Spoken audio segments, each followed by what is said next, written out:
Stay tuned to meet a woman who had her identity crisis unraveled. My name is Jason Bradley, and you're watching Urban Report.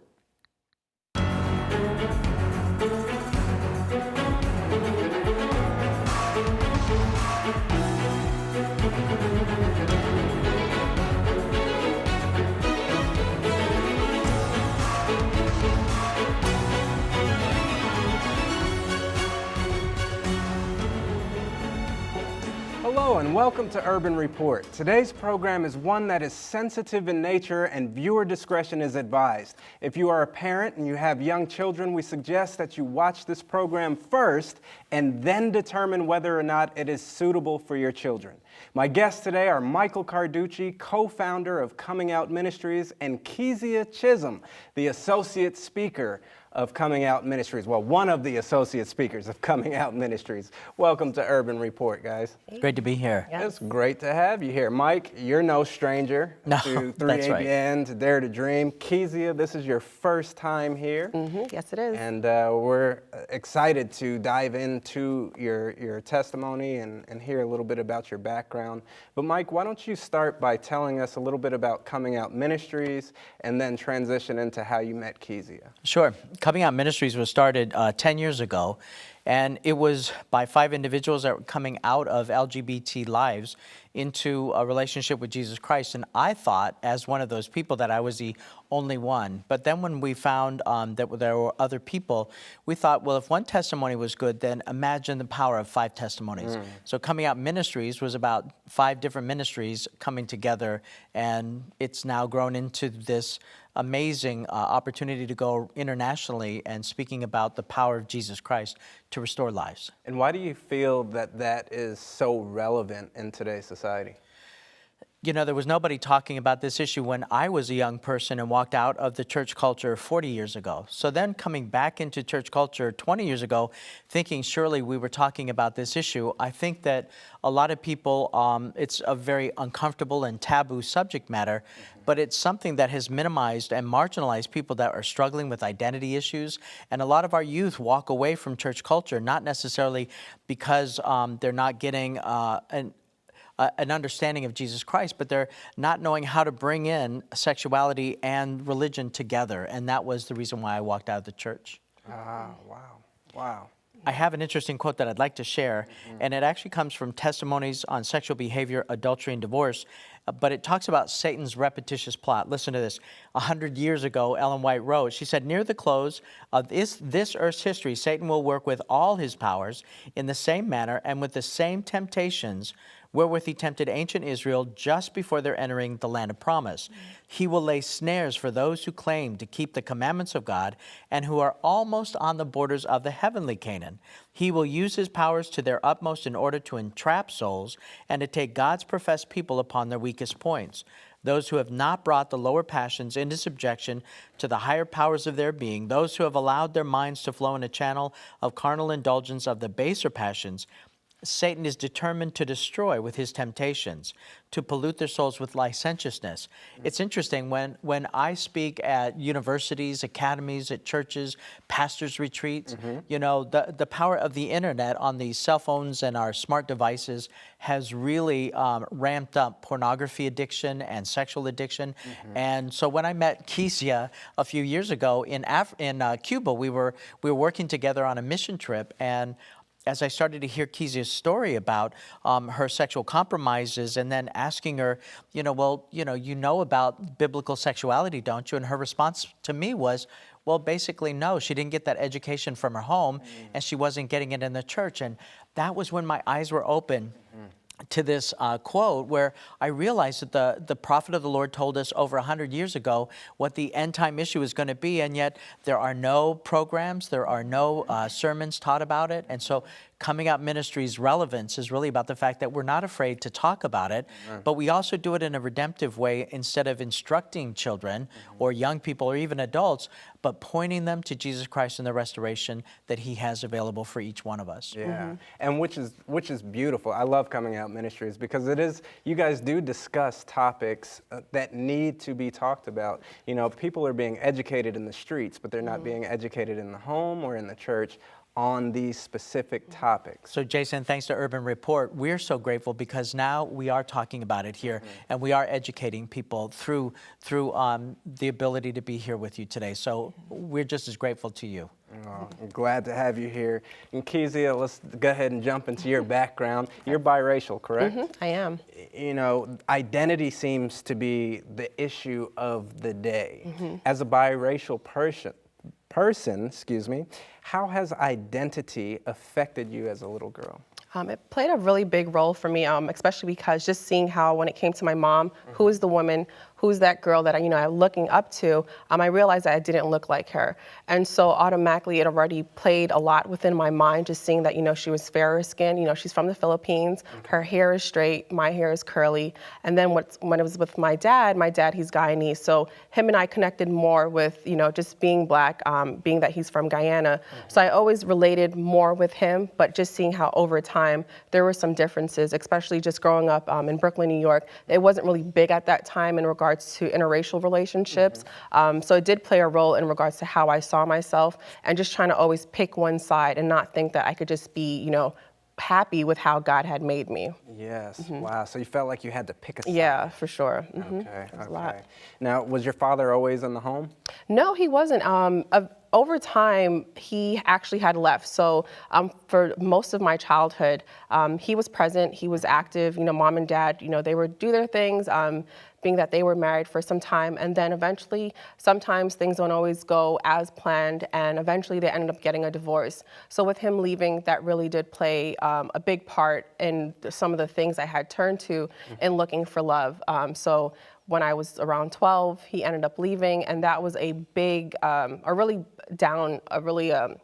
spiraled effect for me, where I just saw that, him leaving, it caused me to really break down and looking towards to other things to really fill that hole, that love that I was looking for since he had decided to leave. Have you ever had any issues, like as a kid, sometimes you hear about children being molested. Was that ever anything that happened to you? I wouldn't necessarily call it molestation at that time, but when I was about the age of 4 and 5, I did have my first sexual encounter. And this was at school. I had gone to a public school. And when this situation had happened, it was with another girl. So I was just under the impression that when it came to sex, that, it was okay to have sex with girls. So when this girl started touching me, I didn't think it was a problem because I wasn't taught that, if something happens, you should say something, or if someone, touches you in a way that you're not supposed to be touched, that you should tell your mom or your dad, or, telling a teacher. So I just always kept that. I didn't think it would be a big issue over time. And then eventually, a few years down the line at daycare, I ended up having another sexual encounter, and this time it was with another group of girls, and so this just really opened my eyes to now just having like group sex. So over time, I was just thinking that this was okay, especially when it came to sex, that sex with girls or even in a group setting, that this was fine. Wow, you thought it was the norm. Yeah, for sure. Yeah. How did that experience shape your life? Oh, major way for sure, because I always just thought that, if I'm feeling sad or stressed out, that I could just always turn to that. Especially when my parents divorced, I just thought that because of all the anger I had, I really stored it within me. I didn't really look to God at that time. God wasn't really the center of my life. I really just looked at him more so as a genie. Just, if I needed something, he would grant that desire to me. And so with just having that sexual background, I just figured, what, I'll just turn to, having sex with guys or girls.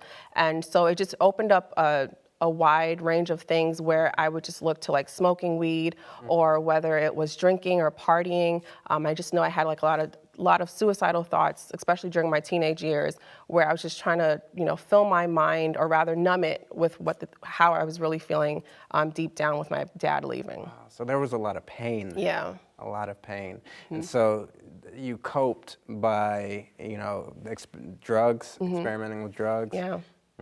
Okay.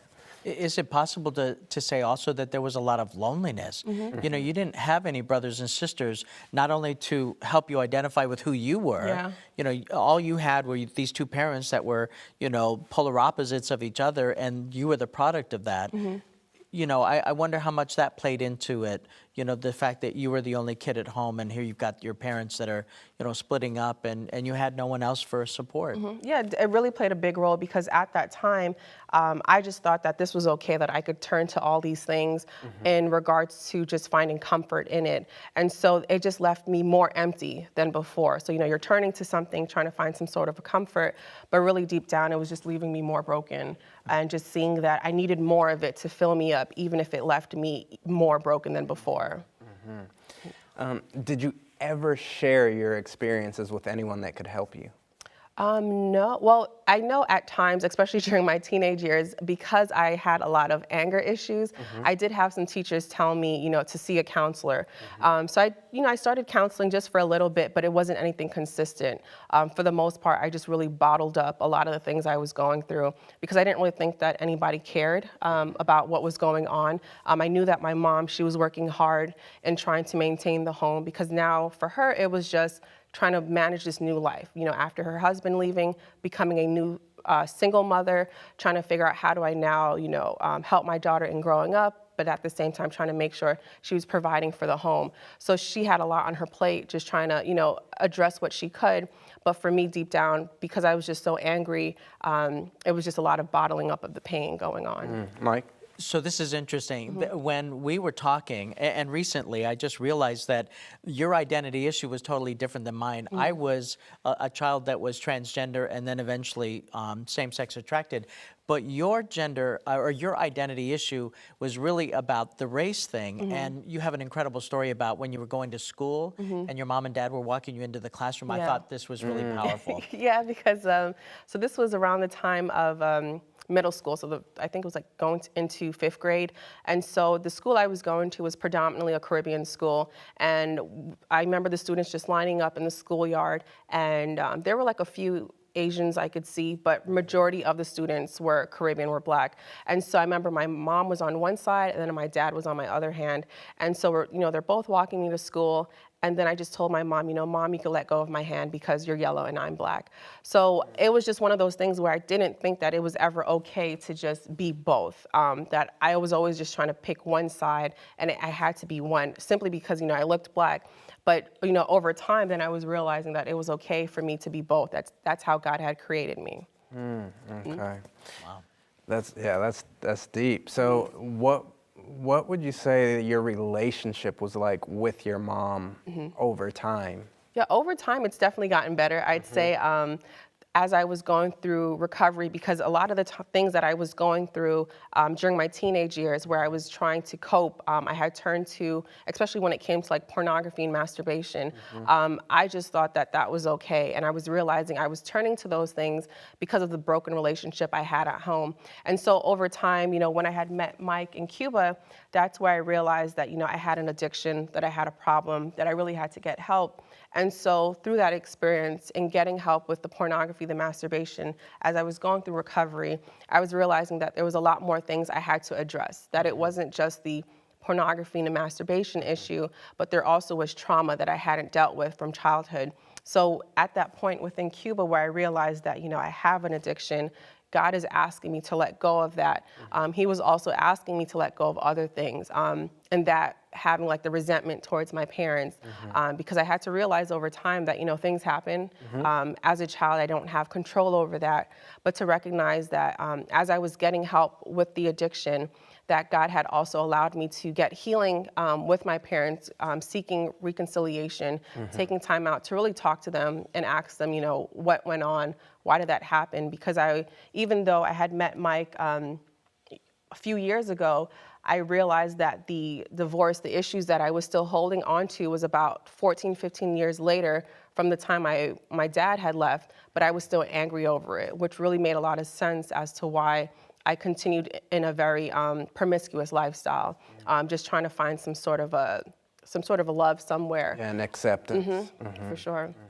So Kezia, you were very covert. There's just, I spent time with you and, there in Cuba, and there's no way I saw any, anger residue or whatever. I mean, she was bubbly, she was vivacious, she was a very dynamic speaker. She's talking about the sanctuary and with your background in construction and how all of that had this application to us spiritually. And, You know, so when you said that you struggled with anger, I'm thinking, well, where did that come from? Because you would never know.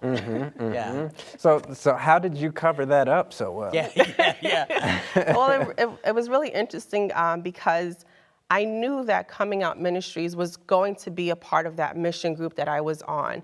And so I didn't really know how things were going to work out. There was a group of about 18 of us on the trip. Wait, didn't you say, why are they coming? Yeah, it was kind of like, okay, why are they coming? But I understood, like, we were all going for one thing, which was, to seek the lost and just to really help them, to provide care for them. But at the same time, we would come together in the groups early mornings to have morning devotion.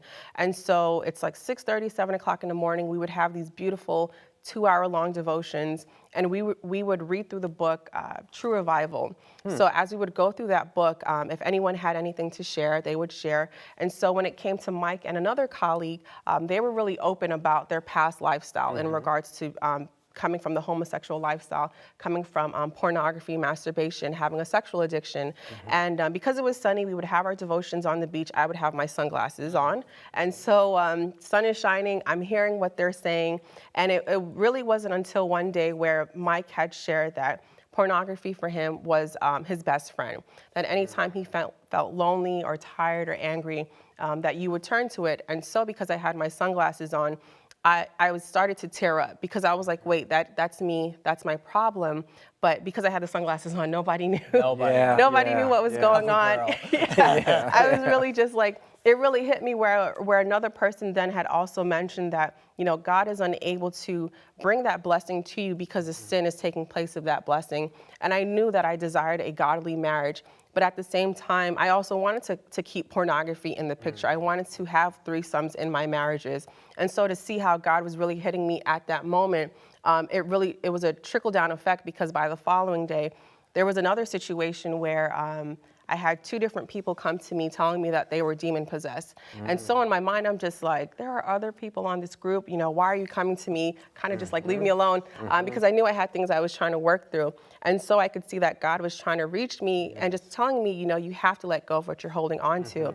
So with the first person, we had asked if they wanted prayer, and they had said no. So we were like, okay, we'll pray for you, but we won't, pray out loud since that was the person's desire.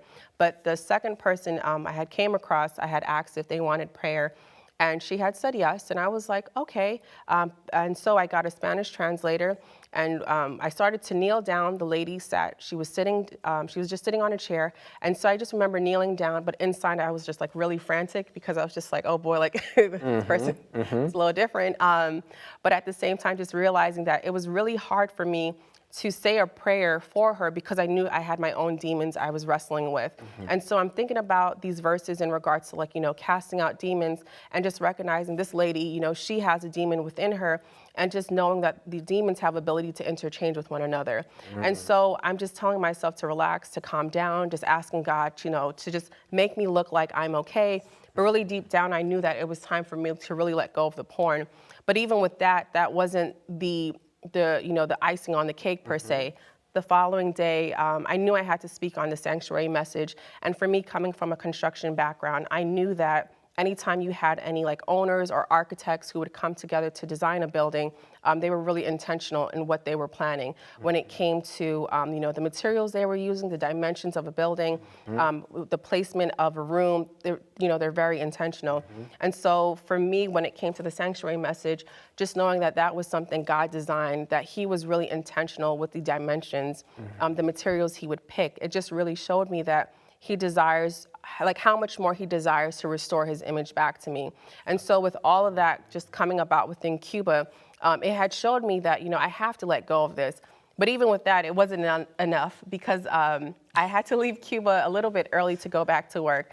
And so even though I had, such a beautiful time in Cuba, I had to go back to Florida. But could I just bring you back for a second? When she shared that with the whole group, and most of these other people were good friends of hers, so she was invested with them. She just met us. But that day before you left, or was it the day you left? It was the day I left on Friday, yeah. When you confessed all of that, I was in shock that you were willing to be that vulnerable with everybody else. But I also saw it as kind of like your desperate plea to just put this out into the light. It was a brave moment, without a doubt. Yeah, definitely. I mean, it's not easy to be so open and transparent about Right. things that you struggled with and all of that stuff. But what we see is that when you're open and transparent, as you saw, Yeah. it opened the door up for you to feel comfortable in going and seeking help as well. Yeah. But continue. Yeah, sure. So being that I had to leave Cuba a few days early, when I went back to Florida, because at that time I was living in Florida, Mike and I, we still kept in contact, but it just so happened to be that he also had to go to Cuba. And so go to Florida. He had to come back to Florida. And so in my mind, I'm just thinking like, wait, what are you doing in Florida? Like, but I knew that God was just permitting me to have an opportunity to now really have a follow-up, because God knew that it was on my mind to say, okay, we're going to let go of this sexual addiction, this pornography addiction, letting go of all of this. But at the same time, I was still struggling with really recognizing, am I going to be serious and let this go? And so it was about a week after the trip from Cuba, Mike and I, we spent like the whole day just talking about, what was going on. So I always just saw that as a day of like follow-up, where God was just like, Kezia, you need a follow-up. So I was thankful for that. But even when he and I were talking, I wasn't just so, easy. No, she was not an easy sell. Yeah, well, That's right. she was a little difficult. She wasn't buying what I was selling. Yeah, I wasn't the most, like hoorah about it. I was just like, well, is it really an issue? Nobody knows I'm doing it. Why is it a big deal? So Not I had hurting anybody. Yeah, precisely. So I had all these questions for him, but his response was just always calm. He wasn't, attacking me with it. He would state, you would state the truth, but still in a loving manner.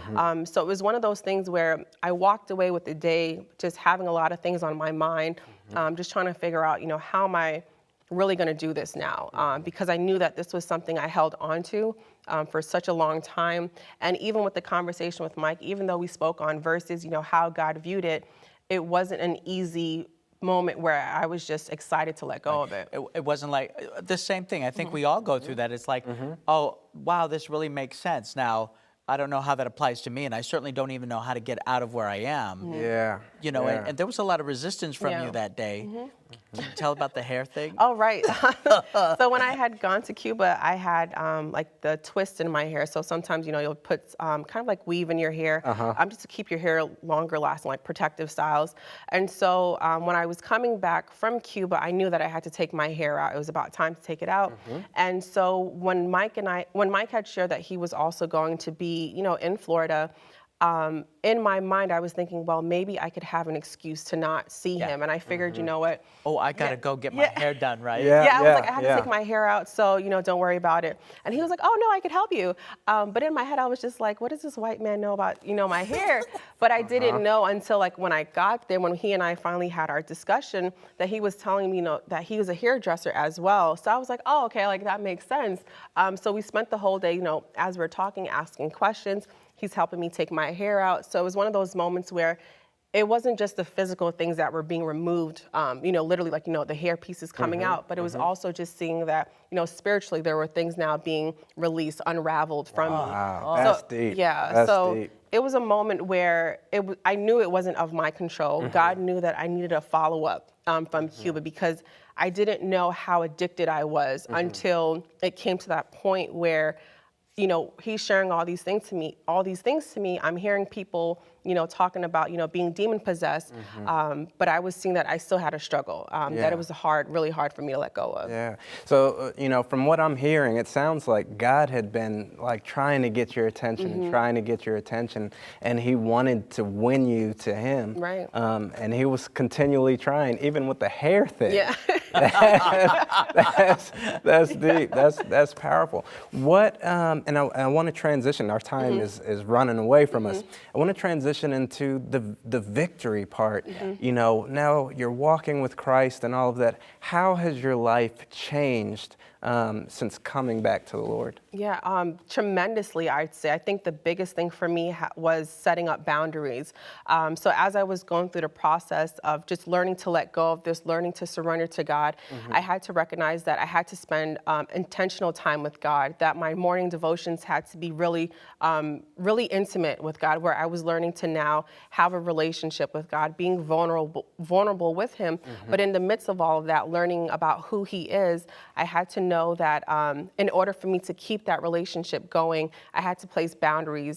So that meant, like, having filters on my phones, filters on my computer in regards to protecting me from even going back to the pornography, having accountability partners, also having just support groups, having counselors, just recognizing that the times that I love, isolating myself, that it's not helpful in order for me to maintain this victory.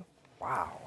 These are good tips and strategies. I mean, you just named tips and strategies that if somebody's at home and they're struggling with these issues, those are things that they can apply and do to uproot themselves from that situation. Yeah. That's very good. Now, you guys also go around speaking and sharing as well, right? Yes. What are some of the needs of the organization Coming Out Ministries? Well, Coming Out Ministries has some very lofty goals, and we have invitations from countries around the world that are they just don't have the funding to bring us to them. So we have to wait until we do fundraising to get the funds before we can actually go there. What we're really trying to do is just to get people to commit to $5 or $10, $20, maybe $100 a month, and just sending in those monthly donations so that it can not only support the workings from inside, because now we've grown to the point where we actually have people that are on a payroll and we have just the general running of the business, let alone the ministry that we want to do outside. Yeah. We also want to produce another film. We have Journey Interrupted. Which was a great film, by the way. Thank you. Yes. As a matter of fact. Very well done. That's right. 3ABN was the first one to show our film on the media. That was a great event.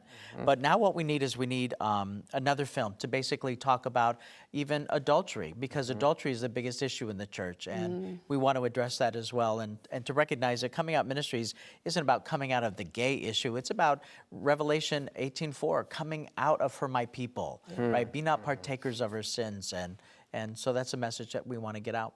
Amen, amen. Well, we have your contact information, and we're going to put that up on the screen. And Mike, if you would read that for us so people know how to reach you, how to support you, all of those things. Let's take a look at your contact info. Sure. It's Coming Out Ministries, P.O. Box 107, Tilly, Arkansas, 72679. And you can go to comingoutministries.org or email us at admin@comingoutministries.org. Wow. Real quick, any final thoughts that you have? I have a few one. seconds. And so she was talking about accountability software, and the one that we use is Covenant Eyes, and you can go to covenanteyes.com, and you can put in ComSafe, COMSAFE, ComSafe, and you can use that as a promo code when signing up. Wow, that's awesome. And so that's a safeguard against visiting any of the sites that Really you helps, visit. doesn't it? Tremendously. Took me a while to get it, but it was definitely well worth it. Amen, amen. Well, thank you so much for your transparency. Thank you guys for coming on and sharing tips and strategies. Yes. Thank you. And thank you for joining us. Well, we've reached the end of another program. Join us next time. Remember, it just wouldn't be the same without you.